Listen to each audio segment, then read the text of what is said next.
भगवते वासुदेवाय।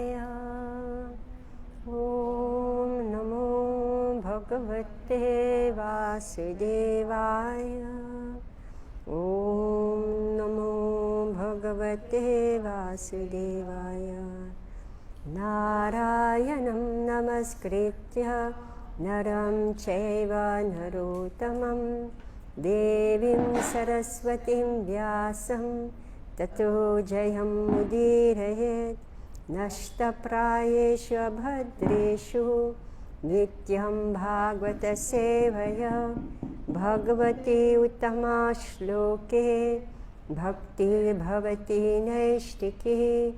ॐ अज्ञानातिमिरान्धस्य ज्ञानाञ्जनशलाकया चक्षुरुन्मीलितं येन तस्मै श्रीगुरुवे नमः।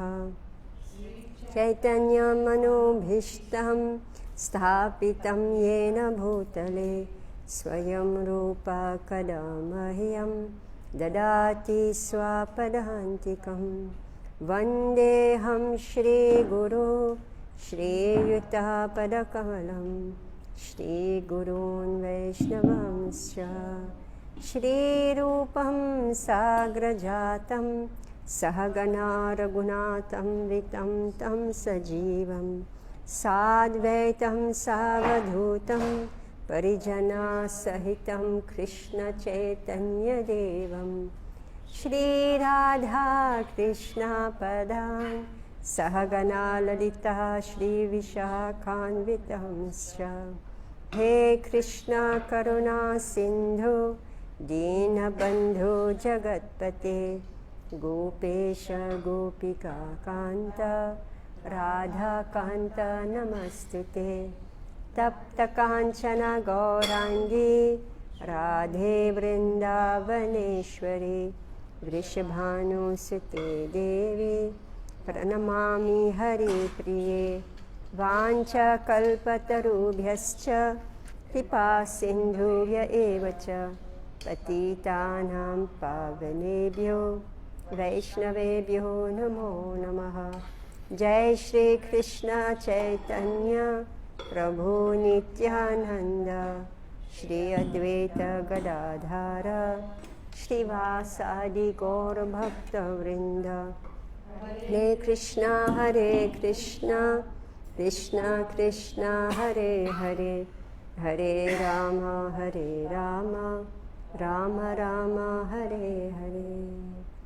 नमो विष्णुपदाय कृष्णविष्णवे भूतले प्रभुपादिति प्रिय श्री गिरिराजाय स्वामिने सुवक्षशास्त्र विज्ञाय अधितसाधनशलिने राधारास बिहारी बिहं भक्तुल्यश्चात्मदायिने।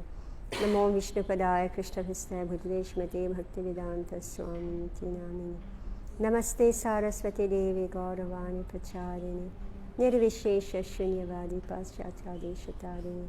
मुखं करोति वाचालं पङ्गुं लङ्घयते गिरिं यत्कृपातमहं वन्दे श्रीगुरुदीनतारिणम्। हरे Krishna कोशाली। So we are reading fourth canto, Srimad Bhagavatam, fourth canto, chapter 29. Chapter 29, I should be able to see the book. Chapter 29, text 8. All right? You want it higher? You want it higher? Oh, it's okay. You can't hear me? You can't hear me? All right. Text 8. So this is the description of again a review of what is the body. Oops, it went off. Hare Krishna. Hare Krishna. Yeah, so it's a description of body, mind, soul, intelligence. So King Prachinabarhi said to Narad Muni that he cannot understand all this analogy, this allegorical story. So again the revision is given, which is very good for us because we forget. Now, when we forget, then we can remember also. And little more detail is given. So, oh my God, there's so much echo, right? There's echo? No, I don't want echo. No echo.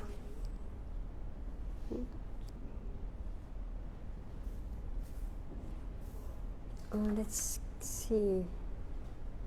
Anyway, there's too much to discuss in this, so we'll just continue because we can't go back and forth. All right, text 8.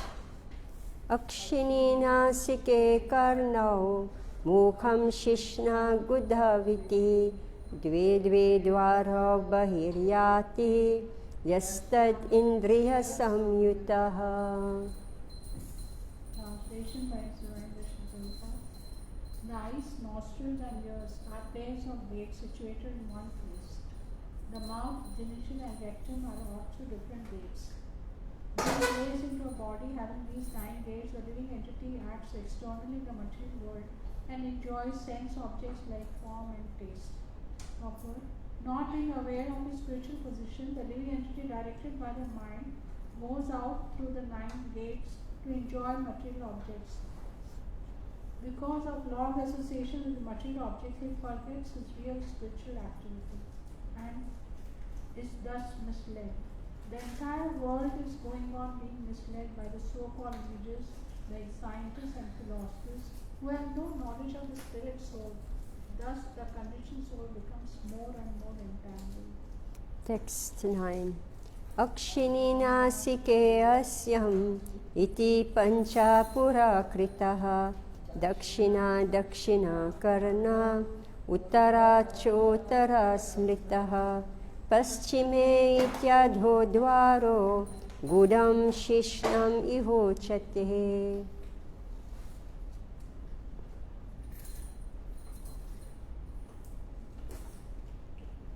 Two eyes, 2 nostrils and a mouth. Altogether 5 are situated in the front. The right ear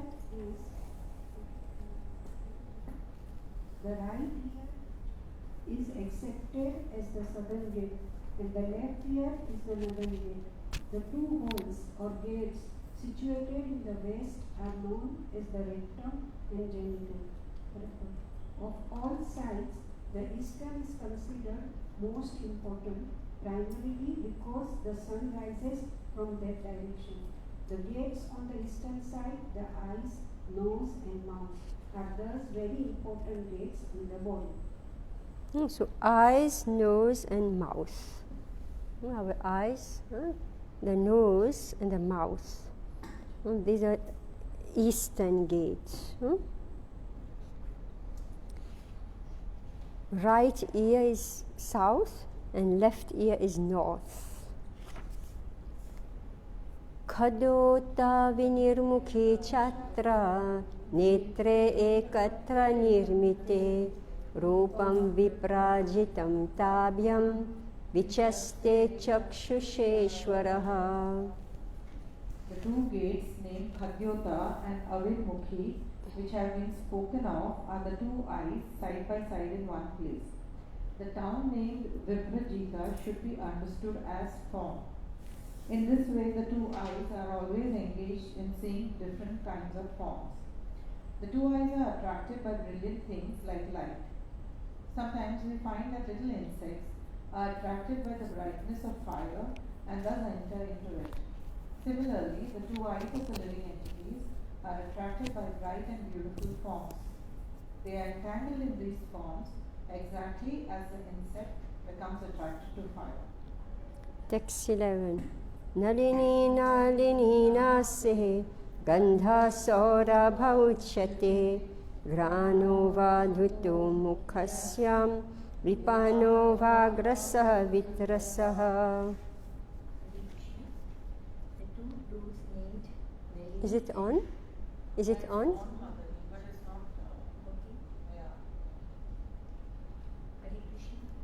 Just touch that bottom. Yeah, it's working.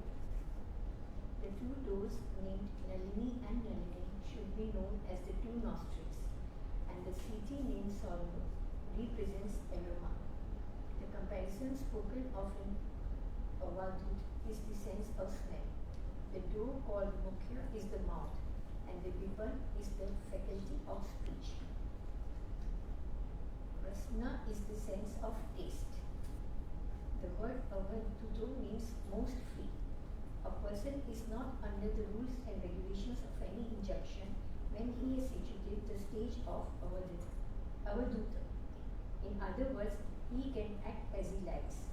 This Avadhuta stage is exactly like air, which does not care for any obstruction. In Bhagavad Gita 6.34, it is said, Chanchalam hi mana Krishna tamati vilavar tridam tasyaham nigraham manye vayur iva sudushkara. The mind is restless, turbulent, obstinate and very strong. O Krishna, and to subdue it seems to me more difficult than controlling the wind. Just as the air or wind cannot be checked by anywhere, the two nostrils, situated in one place, enjoy the sense of smell without impediment. When the tongue is present, the mouth continually tastes all kinds of relishable foodstuffs. Yes. So we have already discussed all this in the previous chapter. Can we just move this little bit? And just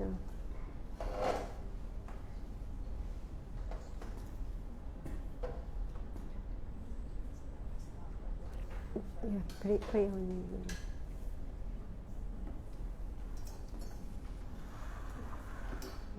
All right, Hare Krishna. Text 12.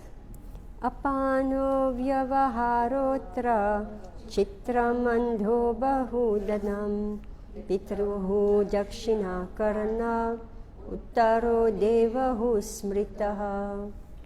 Translation: the city called Apana. It's not working? No. It's working. Now we can hear. The city called Apana represents engagement of the tongue in speech, and Bahudana is the variety of foodstuff. The right ear is called the gate of Pitru, and the left ear is called the gate of Devana. So, meaning that from one ear, you will go to Pitrulok. Oops, which one is it? Right ear, right? You go to Pitrulok, and left ear you will go to Devlok. Right? Depend which ear how you're hearing. Right? I mean, this body is just their outlets, right? What you put in here, what you put in here, it's a machine, it's a complete machine, right? And we don't understand how it works. But here Bhagavatam is telling us. Pravritam cha nivritam cha shastram panchala samgitam pitriyanam devayanam shrutra dharad vrajet. Translation. Narad Muni continued. The city spoken of as Dakshina Panchal represents the scriptures meant for directing pravritti, the process of sense enjoyment in fruitive activities. The other city named Uttara Panchal represents the scriptures meant for decreasing fruitive activities and increasing knowledge. The living entity receives different kinds of knowledge by means of 2 ears, and some living entities are promoted to Pitrulok and some to Devlok. All this is made possible by the 2 ears. Purport. The Vedas are known as Shruti, and the knowledge received from them through oral reception is called Shrutadhara. As stated in Bhagavad Gita, one can be promoted to the planets of the demigods or to the planets of the Pitas, forefathers, or even to the Vaikuntha planets simply through the process of hearing. These things have already been explained in previous chapters. It's not working, this mic? Okay, take this one. And give me this one.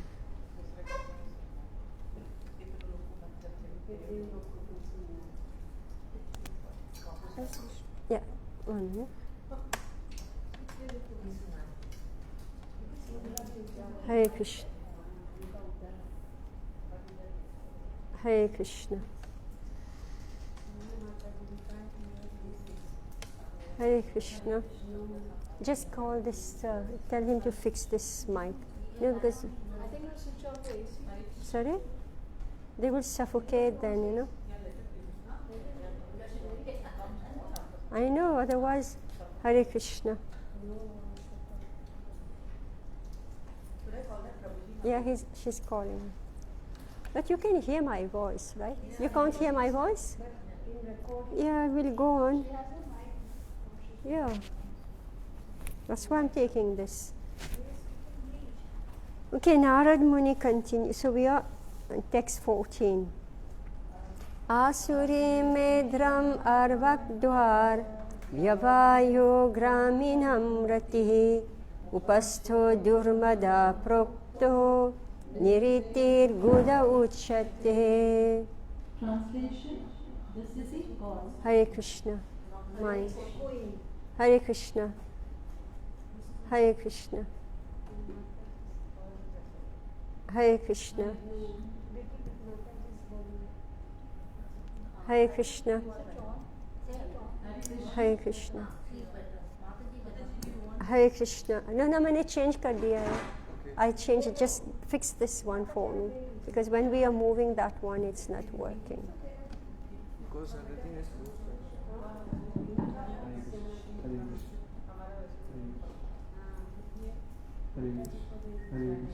It's yeah.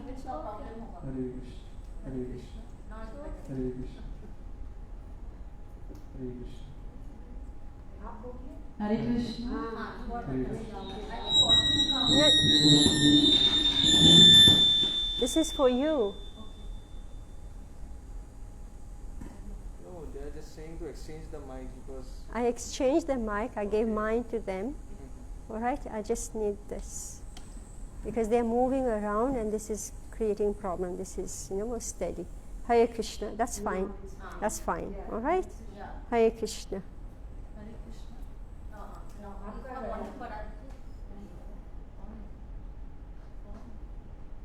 Hare Krishna. Yeah. All right. Translation: the city called Gramaka, which is approached through the lower gate of Asuras, the genital, is Of meant for Asuri, sex. no? Asuri. Asuri, the genital, is meant for sex, which is very pleasing to common men who are simply fools and rascals. The faculty of procreation is called Durmada, and the rectum is called Niriti. Perfect. When the world becomes degraded, civilization becomes demonic, and for the common man, the rectum and the genitals are taken very seriously as the center of all activity. Even in such sacred place as Vrindavan, India, unintelligent men pass off the rectal genital business as a spiritual activity. Such people are called Sahajaya. According to the philosophy, through sexual indulgence, one can elevate oneself to the spiritual platform.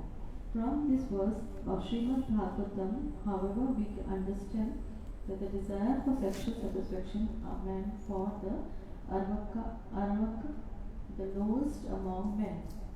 To rectify the rascals and fools is very difficult. After all, the sex desire of the common men are condemned in this verses. The word Durmada means wrongly directed and Nirti means sinful activity. Although this clearly indicates the sex indulgence is abnormal and is misdirected even from the ordinary point of the view. The Sahajayas nonetheless pass themselves off as devotees conducting spiritual activities. For this reason, Vrindavan is no longer visited by intelligent men. Sometimes we are often asked why we have made our center in the Vrindavan. From this external point of view, it can be concluded that Vrindavan has become degenerated due to these Sahajayas activities. Yet from this spiritual point of view, Vrindavan is the only place where all these sinful persons can be rectified by means of taking bath in the forms of dogs, hogs, and monkeys. By living in Vrindavan as dogs, hogs, or monkeys, the living entity can be elevated to the spiritual platform in the next life. Who would like to comment on this? What a story, right? So here, Prabhupada is saying that, actually I read in Prabhupada Lilamrita, Prabhupada said that Vrindavan has been overtaken by impersonalist and materialistic people. So here Prabhupada is saying the same thing here, that people do abominable activities in Vrindavan. No, it's so horrible actually. Text 15. Vaisasam narakam payur lubdha kuhundha tume shrinu hastapado pumam stabhyam yukto yati karoti cha. Translation: when it is said that Puranjana goes to Vaisasha, it is meant that he goes to hell. He is accompanied by Lubdhaka, which is the working sense in the vector. Formerly, I have also spoken of two blind associates. These associates should be understood to be the hands and legs. Being held by the hands and legs, the living entity performs all kinds of work and moves hither and thither. So we heard that at the time of death, if we live right through the Brahmarandra, right, we go to higher planets, and if somebody dies passing stool, it means he's gone to hell. So this is what say he's gone to hell. Vai sasam narakam payur. Text 16. Antapuram charidayam vishuchir mana uchate tatra moham prasadam va harsham prapnoti tadgunehe. Translation by His Veneration Prabhupada. The word Antapura refers to the heart. The word Visuchina, meaning going everywhere, indicates the mind. Within the mind, the living entity enjoys the effects of the modes of material nature. These effects sometimes cause illusion, sometimes satisfaction, and sometimes jubilation. Okay, again now this whole story will start about the mind intelligence. It's so revision, but very, very important, because I'm sure we all forgot. So listen very carefully. The mind and intelligence of the living entity in material existence are affected by the modes of material nature. And according to the association of material modes, the mind is habituated to go here and there. The heart feels satisfaction, jubilation, or illusion according to the effects of the modes of material nature. Actually, the living entity in his material condition remains inert. It is the modes of material nature that acts on the mind and heart. The results are enjoyed or suffered by the living entity. This is clearly stated in Bhagavad Gita 3.27. Prakriti Premanami Gune Karmani Sarvasya Ahka Vimuratma Kartamati Mano. The bewildered spirit soul, under the influence of three modes of material nature, thinks himself a doer of activities that are in actuality carried out by nature. Okay, now, so Antapura is the heart. Vishuchina, going everywhere is what? What is going everywhere? Mind. The mind, right? Mind is going everywhere. And who's experiencing all the illusion, satisfaction, and jubilation? Who? Yes, the living entity, right? The living entity is experiencing all this, but actually who's going here and there? Mind. All right. So Prabhupada is saying that actually in his material condition, the living entity remains inert. Completely inert. Let's read the next one, then we'll remember something that we read earlier. Text 17. Yatha yatha vikriyate gunakto vikaroti va tatha tathopadrashtatma tadvritir anukaryate. पहले यह बताया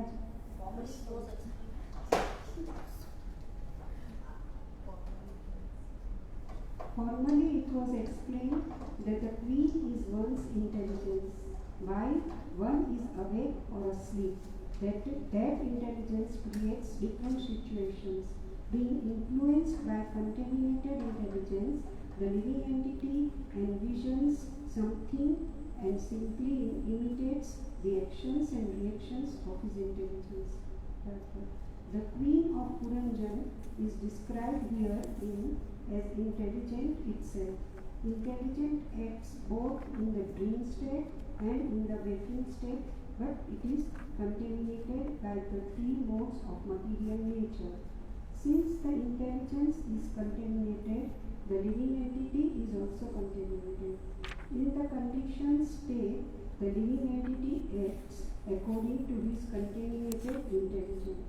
Although he simply remains an observer, he nonetheless acts being forced by contaminated intelligence, which in reality is a passive agent.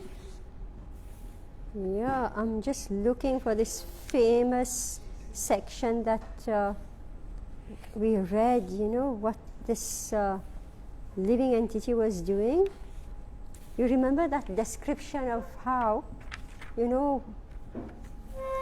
1 minute. It's text 5. Sorry? Text 5. No. The excerpt of material intelligence. 28 Oh, I forgot to find it. It was so hilarious, that description of how, it say that when the queen lies down, the king lies down, right? When he sits up, right? The king sits up. When he laughs, right? Remember, it was so hilarious. This is the same one, right? The exact same one. This verse, right? Meaning that this king is simply a fool, right? He's completely under the grip of his mind and intelligence. So the living entity is said to remain inert. He's inert, like he's lifeless, and he's become foolish. So he's trapped in the body, so wherever his mind takes him, he goes there. Whatever his intelligence tells him to do, he does this. Right? And so the queen of Puranjan is described herein as intelligence itself. Intelligence acts both in dream state and the waking state. But it is contaminated by the three modes of material nature. Since the intelligence is contaminated, what happened? The living entity also becomes contaminated. All right. So if the intelligence say take intoxication, then the soul goes ahead, right? So he takes intoxication and then he suffers. So the soul becomes contaminated. Please don't forget this. Because we keep on saying, the soul is aloof from the body, always, this, which is correct. It's correct. But that soul has become merged in the gross body. We read about the life airs, right? The soul is merged in the life airs. And this Kundalini chakra that is moving like a snake, right? Serpent. So the soul is completely trapped in the body through the life airs. And then he becomes a total fool. Right? So that's why I say, how come this boy or this girl is so intelligent? How is it that he's doing something so horrible, so abominable? Because of Sangha. Alright? Because of Sangha, the soul has become inert, become powerless. Alright? Because when we leave Krishna consciousness, we leave Krishna, the soul becomes completely inert. You know what inert means? Do we realize what inert means? Lifeless. Right? Like this is inert. Right? Tamas, complete tamas, ignorance. Then he comes under the sway of material nature. So the soul gets contaminated. In the conditioned soul, the living entity acts according to his contaminated intelligence. Although he simply remains an observer, see, that's what I was referring to. Although he simply remains an observer, he nonetheless acts being forced by a contaminated intelligence, which in reality is a passive agent. What do you understand by this? That's what I wanted to ask you. Like, what does it mean by passive agent? Oh, why? Okay. Anybody? Anybody? Passive agent, that is it. It's not active. It just lying down, inert, like what you say. No, soul is inert. Soul is inert. This intelligence is a passive agent. What does that mean? Because it is affected by the material modes of nature, so it doesn't have its own, it's not spiritual intelligence. Yeah. It's material. It's not living. That intelligence is not living. The mind is dominating. Neither, nor is the mind living. Sense. It's more sensory. Yeah, it's agitated by, yeah, just like right now the air is cold. Is it really cold? It's not cold. But we have put in an external influence that we have made this air cold. The air is not cold, right? So similarly, the intelligence, it's passive, just like the air is neutral, right? So now it gets contaminated by association with the gunas. All right, and then what does the soul do? The soul associates with that intelligence and it becomes contaminated. We follow this? I mean, if you're able to understand this, you can save yourself. You can actually save yourself, and you also understand how to save somebody else. Because if we don't take to Krishna consciousness, this is what happens to us. Contaminated intelligence, and then the mind, what happened to the mind? Contaminated intelligence, and what happens to the mind? Goes hither, and then what? Then what? What? Read back. What happens to it? The mind.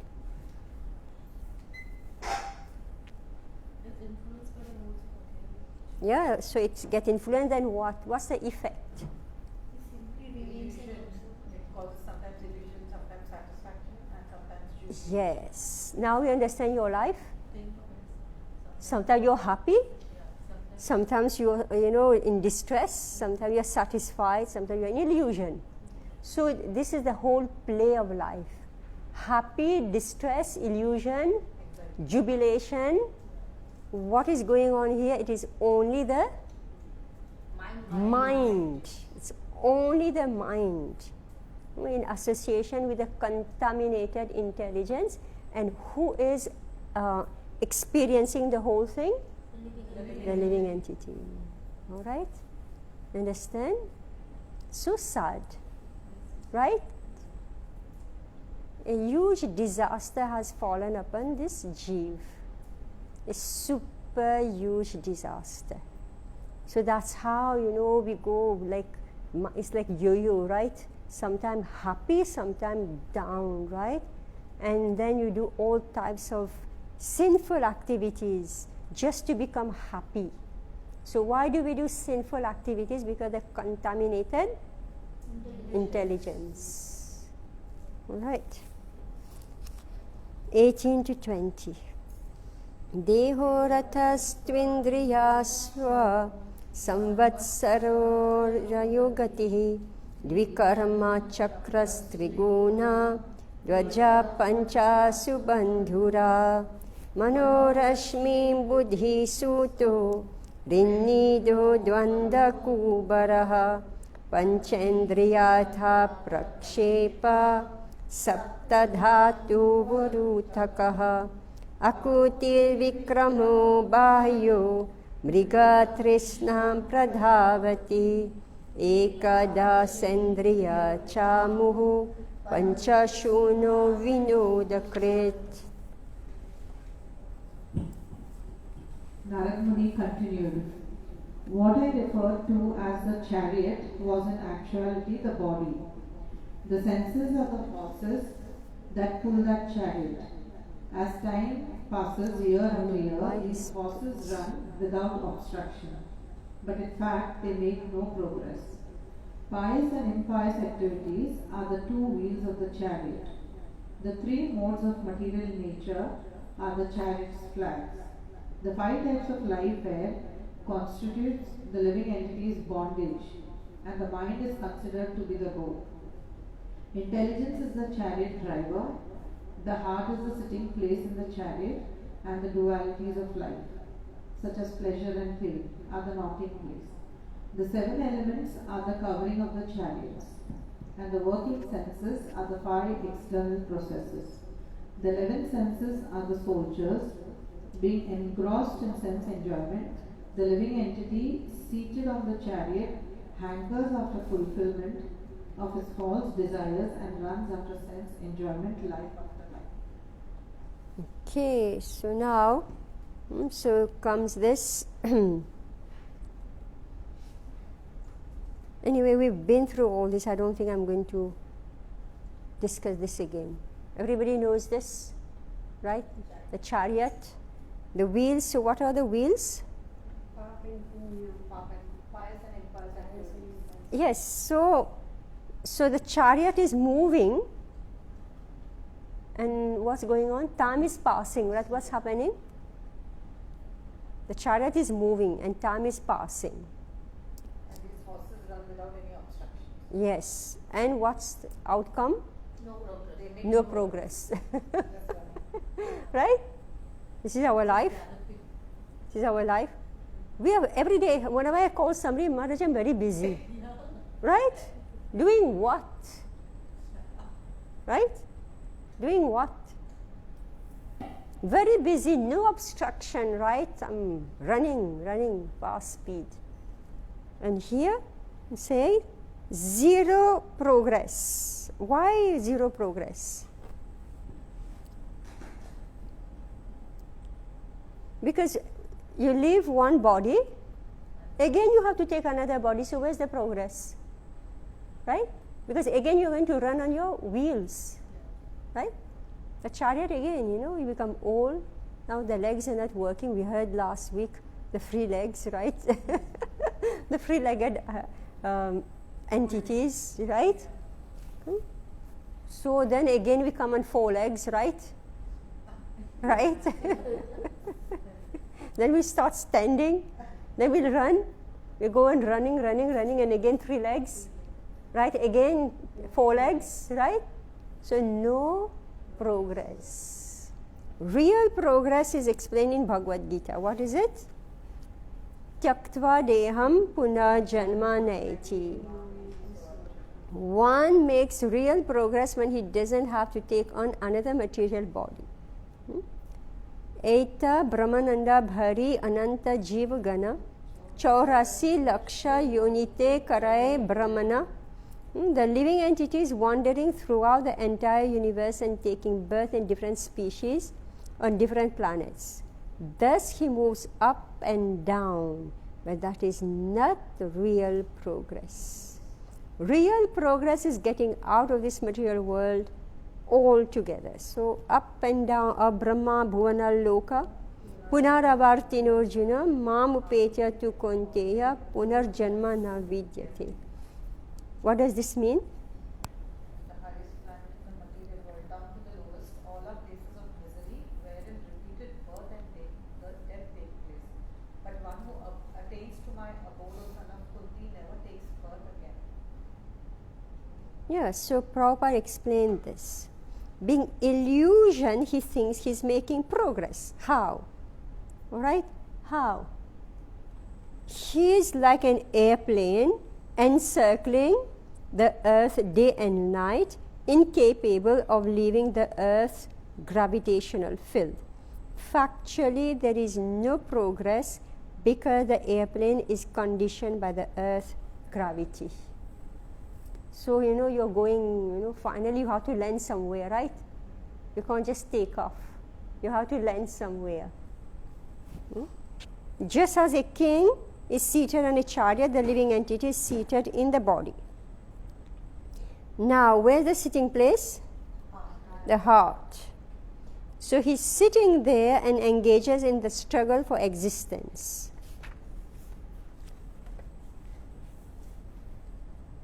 Now come another section of this. Again, his Mriga Trishna Pradhavati. The living entity is influenced by a thirst for sense enjoyment. There is a hope in his heart or her heart that he can enjoy. He's like a deer that goes to the desert to search out water, but actually there is no water. But he's got it in his mind that there is water. Everyone is planning for future happiness, thinking that somehow or other, if he can reach a certain point, he will be happy. And actually, however, when he comes to that point, he sees that there is no happiness. He then plans to go further and further to another point. This is called Mriga Trishna, and its basis is sense enjoyment in this material world. Are we convinced? Are we convinced of this? Yes. Okay, I guess we are all 60 now. 50 plus, right? When we come. You are not? Okay. All right. Anyway, the soul becomes mature at the age of 50.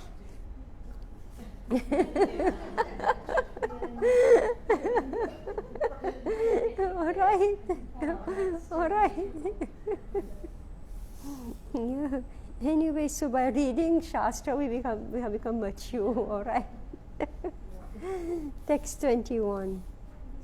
Samvatsaras chande vega kalo yeno palakshitah tasya haniha gandharva gandharvyo ratraya smritah harantyayu parikrantya shastyuttara shatatrayam. Translation. What was previously explained as Gandhavega, powerful time, is covered by days and nights, named Gandharv and Gandharvis. The body's lifespan is gradually reduced by the passage of days and nights, which number 360. The word Parikrantya means by traveling. The living entity travels on his chariot day and night during a year consisting of 360 or more days and nights. Life progress is taken for the unnecessary labor required to cover these 360 days and nights of life. Now, remember we spoke of journey of life, right? So here it is. I'm moving. And what is moving the body? What is moving the body? Time, yes, time. All right? Kala, yes.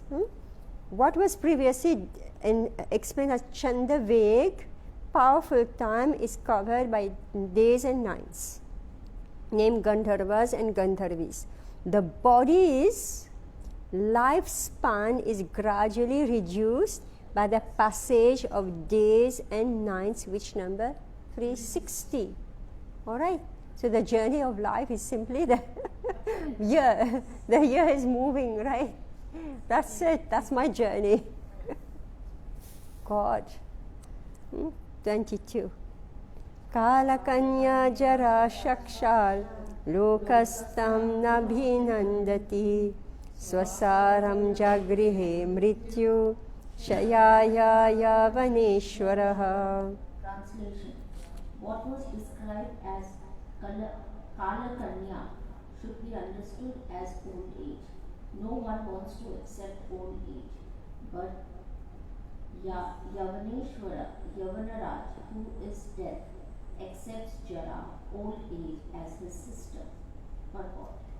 In engaged within the body, the living being accepts Kala Kanya, old age, just before death.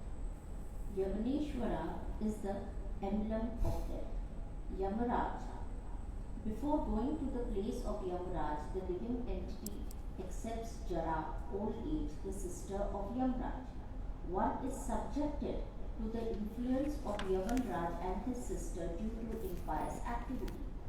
Those who are in Krishna consciousness and are engaged in devotional service under the instruction of Narad Muni are not subject to the influence of Yamaraj and his sister Jara. If one is Krishna conscious, he conquers death. After leaving the material body, he does not accept another body that is material but return home back to Godhead. This is verified by Bhagavad Gita 4.9. Yes, so now again Prabhupada is saying that this is Yavaneshwara, Yavanraj, meaning that those who are Yavanas, they die, right? But devotees don't die, right? What happened to devotees? They move, Mhm. Does not accept another body. Yes, they don't accept another body, all right? Well, I'm saying that everybody has learned their lessons very well. We took so many months, I don't know, to complete that section. 23-25. Adhayo vyadhayastasya sainika yavanascharaha bhutopasargashurayah prajvaro dvividho jaraha evam bahuvidhe dukkher Deva bhutatma sambhave klishamana shatam varsham dehe dehi tamoritaha pranendriya manodharman atmyadyasya nirgunaha shete kama lavandhyayan mamaham iti karmakrit.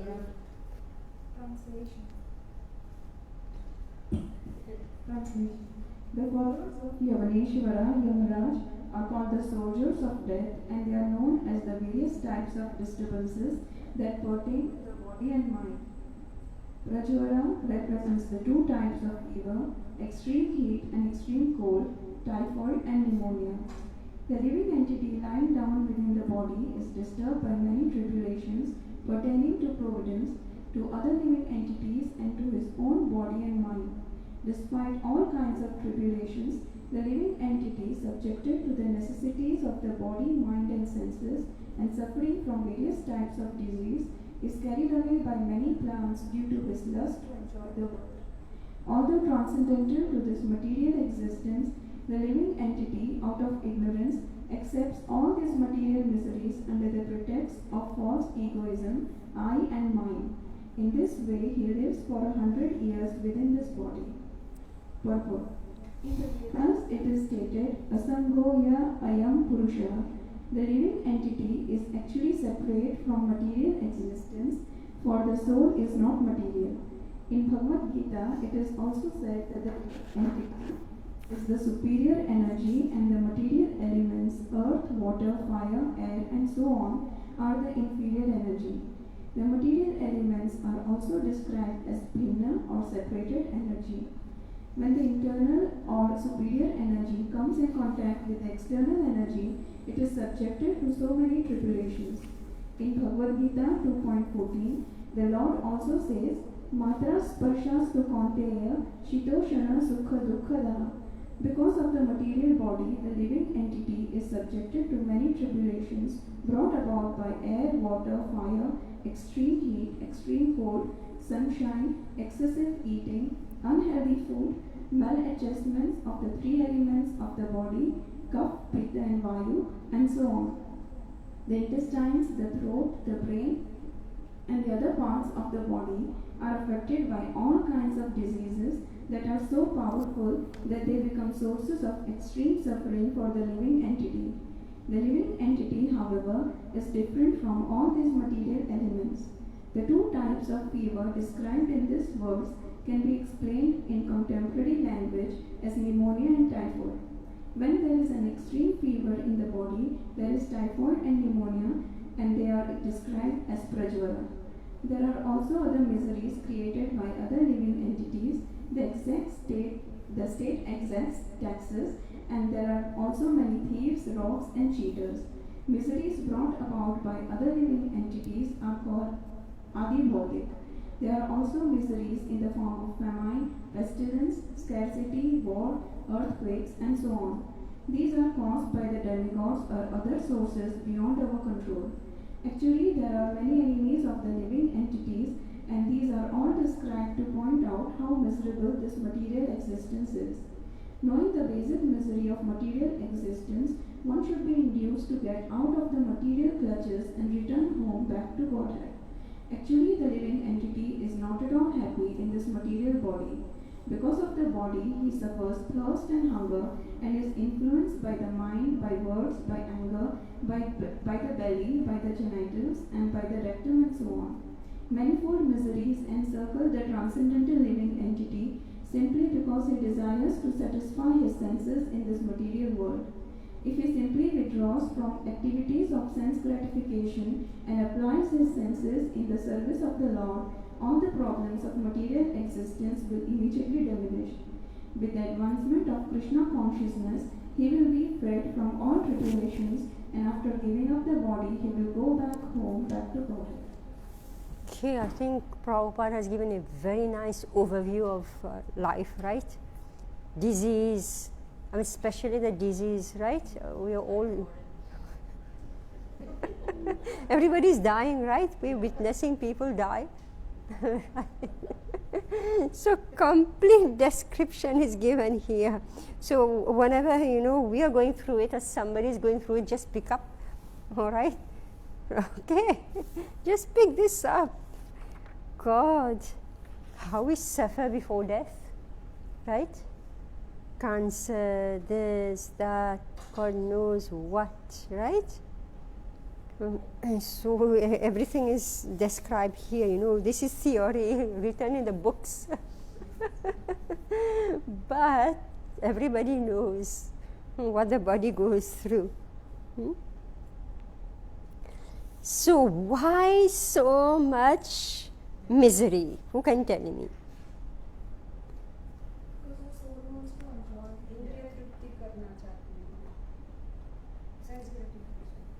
No. Why? All these are being imposed upon us, right? Adhyatmic, adhibautic, adhidevik, right? Why? To remind us. It's there in your book. To get out of the material clutches. Yes. Return home. Knowing the basic misery of material existence. So there is a good reason why the soul is made, his body is disintegrating in this way. We're being attacked from all angles, from all quarters, right? Knowing the basic misery of material existence, one should be induced to get out of the material clutches and return home back to Godhead. Actually, the living entity is not at all happy in this material body. Because of the body, he suffers thirst and hunger, is influenced by the mind, by words, by anger, by etc., etc. So if he simply withdraws from activities of sense gratification and applies his senses in the service of the Lord, all the problems of material existence will immediately what? Diminish, all right? Not? Diminished, not vanished. And with the advancement of Krishna consciousness, he will be freed from all tribulation, and after giving up the body will return home back to Godhead. If you have a material body, it's understood that you have to suffer whatever is there. But Prabhupada is saying it is diminished. Okay, text 26. I think we should switch off this AC. It's just too much. Too much. Can you just ask them to switch it off? We'll get sick. Yadatmanam avigyaya bhagavantam param gurum purushastu visheshyeta guneshu prakrite swadrik गुणाभिमानी सदता कर्माणि कुरुते वशः शुक्लं कृष्णं लोहितं वा यथा कर्माभिजायते. Translation: The living entity by nature has minute independence to choose his own good and or bad fortune, but when he forgets his supreme master, the positive Godhead, he gives himself up unto the modes of material nature. Being influenced by the modes of material nature, he identifies himself with the body and for the interest of the body becomes attached to various activities. Sometimes he is under the influence of the modes of ignorance, sometimes the mode of passion, and sometimes the mode of goodness. The living entity thus gets different types of bodies under the modes of material nature. Purport. These different types of bodies are explained in Bhagavad Gita 13.22. Purusha prakriti so hi bhunkite prakashkite jan guna Karanam guna sangasya sada asada yoni janmashu. The living entity in this material nature follows the ways of life, enjoy the three modes of nature. This is due to his association with the material nature. Thus he meets with good and evil among various species. Because of his associating with the modes of nature, the living entity gets various bodies of from 8 lakhs 4,000 84 lakhs 400,000 forms is explained herein that the living entity has a little independence indicated by the word Swadrik. Meaning one who can see his own welfare.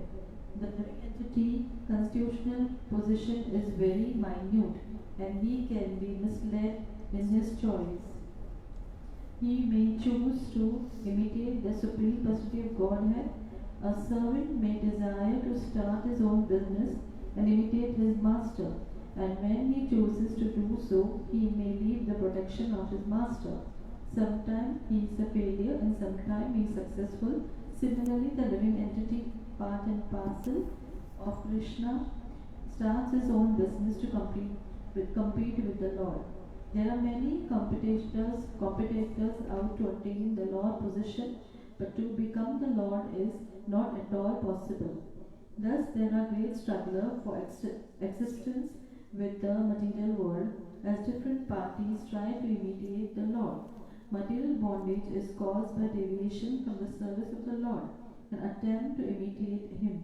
The Lord is imitated by Mayavadi philosophers who try to become one with the Lord in an artificial way. When the Mayavadi philosophers think of themselves as liberated, they are under the delusion of material congregation. No one can become one with or equal to God. To imagine this is to continue one's bondage in material existence. Okay, so we all know this, right? This misuse of this little independence. My God, what silence. Yeah, a servant may desire to start his own business and imitate his master. And when he chooses to do so, he may leave the protection of his master. Sometimes he's a failure and sometimes he's successful. All right. This happens all the time. Yes, Mataji. Who's saying yes, Mataji? True. I'm reading from the book. 28.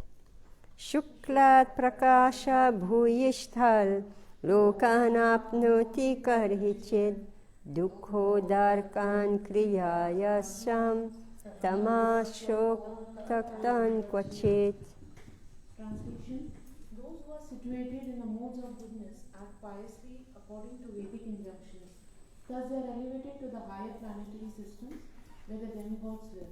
Those who are influenced by the mode of passion engage in various types of productive activities in the planetary system where human beings live.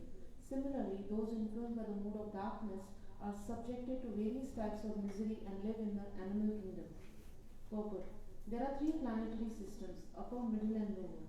Those influenced by the mode of goodness are given places in the upper planetary systems, Brahmalok, Satyalok, Tapalok, Janalok and Mahalok.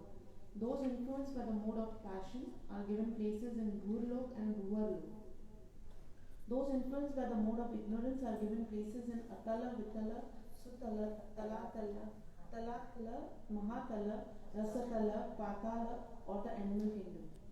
Qualitatively, the living entity is the same as the Supreme Personality of Godhead, but because of his forgetfulness, he gets different bodies in different planetary systems.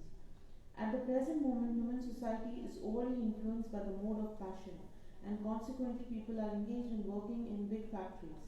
They forget how distressful it is to live in such places. In Bhagavad Gita, such activities are described as Ugra Karma, that is, distressful activities. Those who utilize the energies of the worker are called capitalists, and those who are actually perform the work are called laborers. In actuality, they are both capitalists and the workers are in the modes of passion and ignorance. The result is that there is always distressful situation. In contrast to these men are those influenced by the mode of goodness, the karmis and the gyanis. The karmis, under the direction of Vedic instructions, try to elevate themselves to higher planetary systems. The gyanis try to merge into the existence of Brahman, the impersonal feature of the Lord. In this way, all classes of living entities in various species of life are existing within the material world.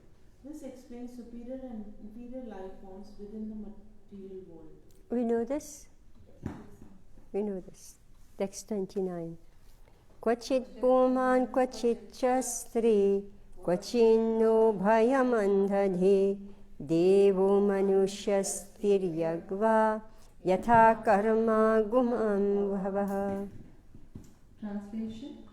Covered by the modes of ignorance in the material nature, the living entity is sometimes a male, sometimes a female, sometimes a yonch,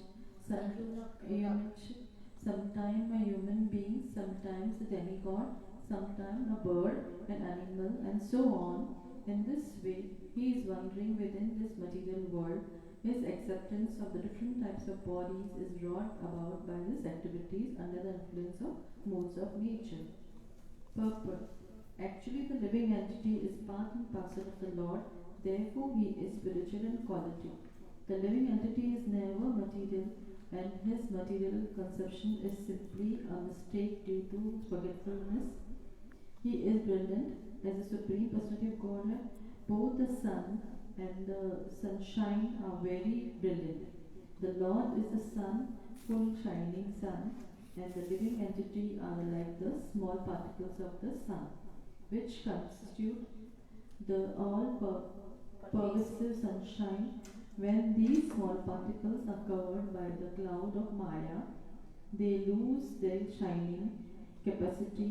When the cloud of Maya is gone, the particles again become brilliant and shine. As soon as the living entity is covered by the ignorant of Maya, of darkness, he cannot understand his relationship with the Supreme God. Somehow or the other, if he comes before the Lord, he can see himself as shining as the Supreme Lord, although he is not as extensive as the Lord. Because the living entity desires to imitate the Supreme Lord, he is covered by Maya. We cannot imitate the Lord. Can we become the Supreme Enjoyer? Nor can we become the Supreme Enjoyer. This is not possible, and when we think it is, we become conditioned by Maya. Thus, the engagement of the living entity under the clutches of Maya is brought about by forgetfulness of the relationship with the Supreme Lord. We know this. Yeah. Alright? Go on. Under the influence of Maya, the living entity becomes exactly like a person haunted by a ghost. Such a person speak all kind of nonsense. When the living entity is covered by the influence of Maya, he becomes so-called scientist, philosopher, politician or socialist. At every moment, present different plans for the benefit human society. All these plans are ultimately failure because they are illusionary. In this way, the living entity forgets his position as an eternal servant of the Lord. He instead becomes a servant of Maya. In any case, he remains a servant. It is his misfortune that by getting his real contact with the Supreme Lord, he becomes servant of Maya. As servant of Maya, he sometimes becomes a king, sometimes an ordinary citizen, sometimes a Brahmana, a Shudra, or so on. Sometimes he is a happy man, sometimes as a prosperous man, sometimes a small insect, sometimes he is in heaven and sometimes in hell. Sometimes he is demigod and sometimes he is demon. Sometimes he is servant and sometimes he is master. In this way, the living entity wanders all over the universe. Only when he comes in contact with a bona fide spiritual master can he understand his real constitutional position. He then becomes disgusted with the material existence. At that time, in full Krishna consciousness, he regrets his past experience in material existence. This regret is very beneficial because purifies the living entity of material conditioned life.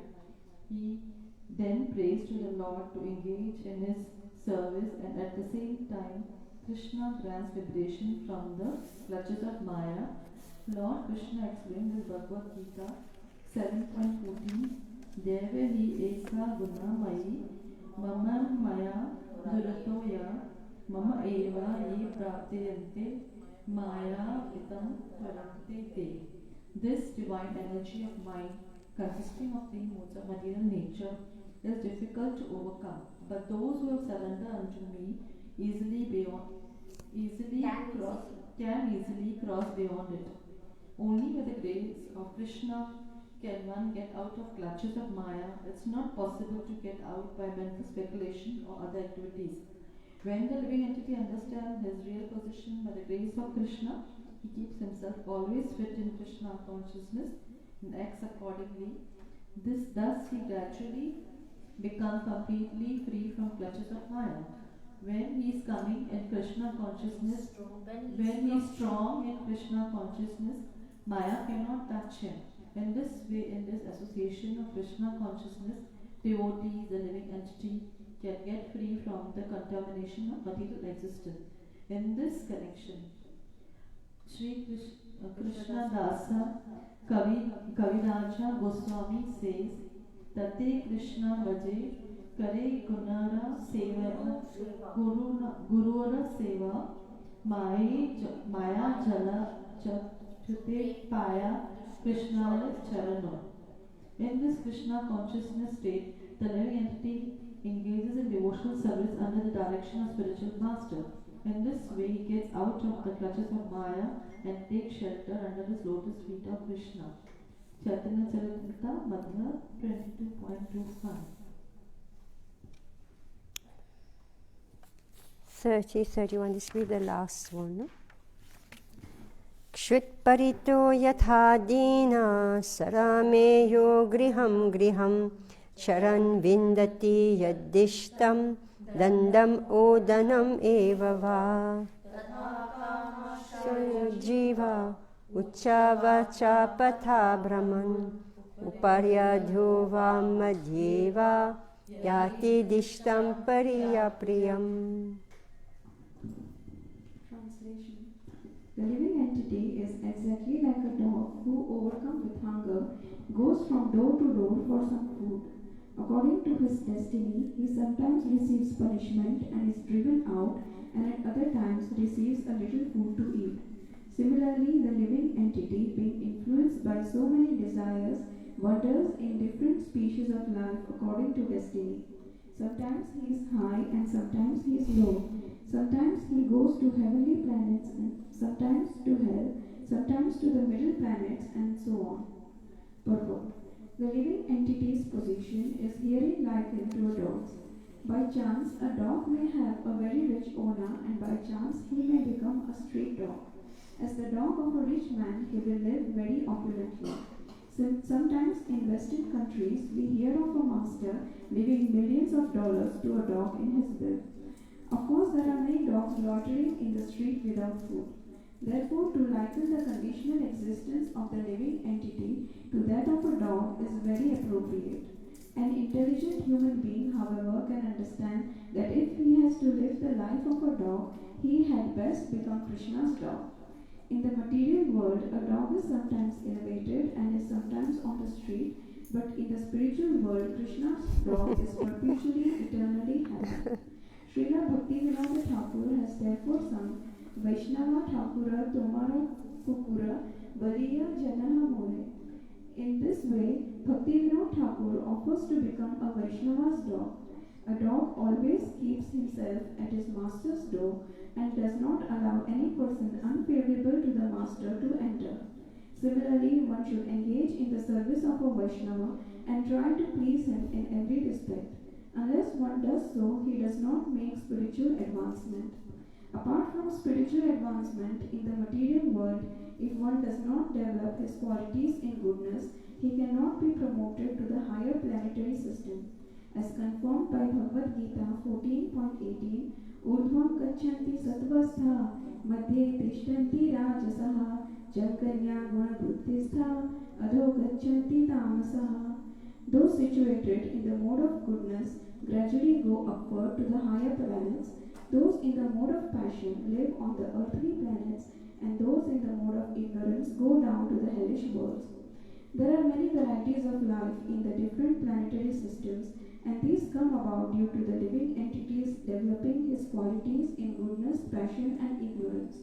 If one is in goodness, he is promoted to the higher systems. If in passion, he remains in the middle systems, and if in ignorance, he is pushed down to the lower species of life. All right, thank you. Hare Krishna. So, we know all this from Bhagavad Gita and from reading a lot, right? Hare Krishna. Vanchakalpatarubhascha kripasindhube evacha patitanam pavanebhyo vaishnavibhyo namo namaha. Hare Krishna. So please don't forget about Jagannath. Who is cooking, please let me know. You want to make something? All right.